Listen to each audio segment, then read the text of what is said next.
আসসালামু আলাইকুম।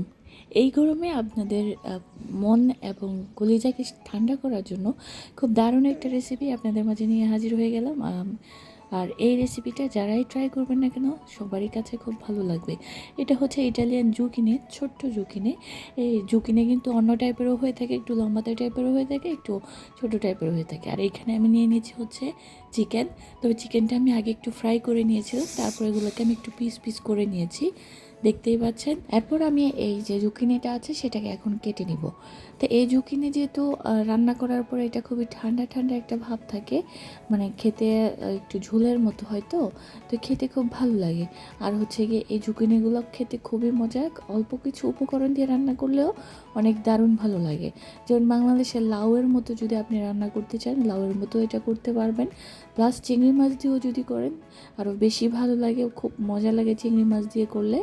তা এখন আমি এই জুকিনিটাকে একটু স্লাইস করে কেটে নিচ্ছি। এ পর্যায়ে বলে নিই, আপনারা যদি আমার চ্যানেলে নতুন হয়ে থাকেন তাহলে অবশ্যই আমার চ্যানেলটা সাবস্ক্রাইব করে দিবেন এবং বেল বাটনে অল অপশনটা অন করে দেবেন, যাতে আমি ভিডিও আপলোড দেওয়ার সাথে সাথে আমার ভিডিও নোটিফিকেশান আপনাদের কাছে পৌঁছে যায়। আর হচ্ছে গিয়ে দেখতেই পাচ্ছেন এখানে আমি কিন্তু যে জুকিনিগুলো আছে সেগুলো একদম পারফেক্টলিভাবে ছোট ছোট পিস করে কেটে নিচ্ছি। যেভাবে আমাদের জালি কুমড়ো আমরা কেটে থাকি সেম ওইরকমভাবেই, এটা বড় হবে না, ছোটও হবে না। আর এখানে আমি অ্যাড করব টমেটো। টমেটো ছাড়া আমার কোনো রেসিপি, মানে কোনো রান্নাই আমার কমপ্লিট হয় না, টমেটো আমাকে দিতেই হয়। আপনারা চাইলে দিতে পারেন, তবে দিবেন অবশ্যই, দিলে খুব সুন্দর একটা কালার আসে এবং সাথে প্লাস সুন্দর একটা ফ্লেভারও আসে। তো অবশ্যই ট্রাই করবেন এটা দেওয়ার জন্য। এরপর আমি চলে আসলাম চুলায়, দিয়ে দিয়েছি আমি এক্সট্রা ভার্জিন অলিভ অয়েল তেল। আপনারা চাইলে যে আপনার সয়াবিন তেল থাকে সেই সয়াবিন তেলটাও দিতে পারেন, অবশ্যই সেটা ডিপেন্ড করবে আপনার ক্যাপাসিটির উপরে। তারপরে এখানে দিয়ে দিচ্ছি হচ্ছে পেঁয়াজ কুচি। পেঁয়াজ তো অবশ্যই দিতে হবে, পেঁয়াজ কুচিটা দিয়ে দিচ্ছি। এটা একটা ব্রাউন হয়ে আসার আগ পর্যন্ত আমাকে একটু ভালো করে নেড়ে চেড়ে নিতে হবে।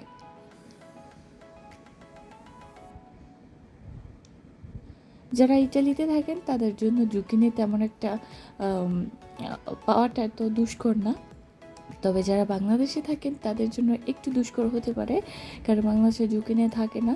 তবে আপনারা চাইলে আপনাদের যে লাউ আছে, লাউ এবং জালি কুমড়াকেও কিন্তু সেম প্রসেসে রান্না করতে পারেন।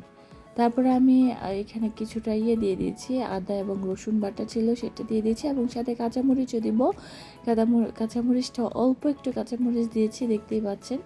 এরপর আমি কিছুটা পরিমাণ মশলা দিয়েছি। আমি সব রান্নায় খুব অল্প মশলায় রান্না করার চেষ্টা করি, তবে খেতে কিন্তু দারুণ মজা হয়, এত বেশি মশলার প্রয়োজন পড়ে না। এরপরে দিয়ে দিয়েছি হচ্ছে আপনার লবণ এবং হলুদের গুঁড়া কিছুটা দিয়ে একটু নাড়াচাড়া করার পরে একটু পানি দিয়ে তারপর এটা যেই মশলাটা আছে মশলাটাকে একটু কষিয়ে নেব।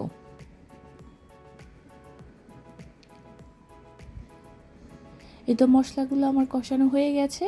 এ পর্যায়ে আমি অ্যাড করে দিচ্ছি হচ্ছে টমেটো। টমেটোগুলো অবশ্যই কুচি কুচি কেটে নেবেন, তাহলে তাড়াতাড়ি হয়ে যাবে, মেল্ট হয়ে যাবে, মানে একসাথে মিশে যাবে। তো দেখা যায় যে আপনার কাজটা ইজি হয়ে যাবে। এরপরে দেখতে পাচ্ছেন আমি একটু ভালো করে এগুলো সব একসাথে কষিয়ে নিয়েছি। নেওয়ার পরে আমি অ্যাড করে দিচ্ছি হচ্ছে চিকেনটা কিন্তু আগে বলেছি আমি আগে ফ্রাই করে নিয়েছিলাম। ফ্রাই করে নেওয়া চিকেনটা এখন আমি এখানে যে ছোট ছোট পিস করে নিয়েছি সেটা একসাথে দিয়ে দিচ্ছি। এটা আপনারা যখন চিকেন রান্না করতে যাবেন তখন সেখান থেকে যদি একটা তুলে রাখেন, সে একটা দিয়ে যদি রান্নাটা করতে চান তাহলে এক পিস দিয়েও কিন্তু করা যায়, অসুবিধা হয় না, খেতে খুব ভালোই লাগে। এরপর আমি অ্যাড করে দিচ্ছি যে কেটে রাখা জুকিনিগুলো দিয়ে আমি ভালো করে একটু কষিয়ে নেব, কারণ এটা কষানো বা একটু যদি ভাজা ভাজা না হয় খেতে ভালো লাগবে না, সেজন্য আমি একটু কষিয়ে নেব। মোটামুটি প্রায় কষানো হয়ে গেছে। এই পর্যায়ে আমি অ্যাড করে দিচ্ছি হচ্ছে সিদ্ধ করে রাখা মসুর ডাল এটা আমি আগে সিদ্ধ করে রেখেছিলাম। এটা দিলে স্বাদটা এতটাই পারফেক্টেবল হয় যা আপনি বুঝতেও পারবেন না। তো এই মসুর ডালটা দেওয়ার পরে আমি একটু ভালো করে নেড়ে চেড়ে দিচ্ছি, আর এটা আমি আগে সিদ্ধ করে রেখেছিলাম যাতে আমার রান্নাটা খুব তাড়াতাড়ি হয়ে যায়। এই মুগ ডাল দিয়ে রান্না করলে, মুসুর ডাল দিয়ে যদি রান্না করেন তাহলে খেতে খুব ভালো লাগে, দারুণ হয়। তো একটু কষিয়ে নেওয়ার পরে আমি কিন্তু এখন অ্যাড করে দিচ্ছি পানিটা কিছু পরিমাণ বেশি হবে, কারণ এটা আমি একটু ঝোল ঝোল টাইপের রাখবো, তো সেই জন্য একটু পরিমাণ বেশি হবে। তো এখন আমি পানিটা অ্যাড করে দিচ্ছি। যতক্ষণ না পর্যন্ত সিদ্ধ হয়ে আছে ততক্ষণ পর্যন্ত আমাকে ওয়েট করতে হবে।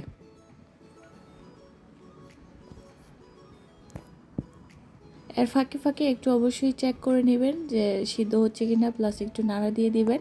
তাহলে দেখবেন যে আস্তে আস্তে আস্তে আস্তে এটা সিদ্ধ হয়েছে। যেহেতু ঝুঁকি নেই, এটা সিদ্ধ হতে তেমন সময় লাগবে না, অল্প সময়ের মধ্যে কিন্তু এটা সিদ্ধ হয়ে যাবে।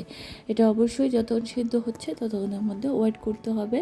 আমারটা প্রায় অলমোস্ট সিদ্ধ হয়ে গেছে, এবং যেহেতু ডাল দিয়েছি সেহেতু এটাকে একটু পানি বেশি রাখতে হবে। একদম কম পানিতে মানে একটু ঝোল একটু বেশি থাকতে হবে। দেখুন পারফেক্টলি কিন্তু সিদ্ধ হয়ে গেছে আমার জুকিনিগুলো। এই তো আমার রান্নাও কমপ্লিট। এই এই রেসিপিটা গরম ভাতের সাথে বলেন, রুটির সাথে বলেন, যেইভাবেই খেতে চান না কেন একদম এতটাই মজা লাগে যা আপনি কল্পনাও করতে পারবেন না। তাহলে আশা করছি আমার ভিডিওটা ভালো লেগেছে। আজকের মতো আমি এখানেই বিদায় নিচ্ছি, আবার আসবো অন্য কোনো ভিডিও নিয়ে। সে পর্যন্ত সবাই সুস্থ থাকবেন, ভালো থাকবেন, আমাদের জন্য দোয়া করবেন, আপনাদের জন্য অনেক দোয়া রইল।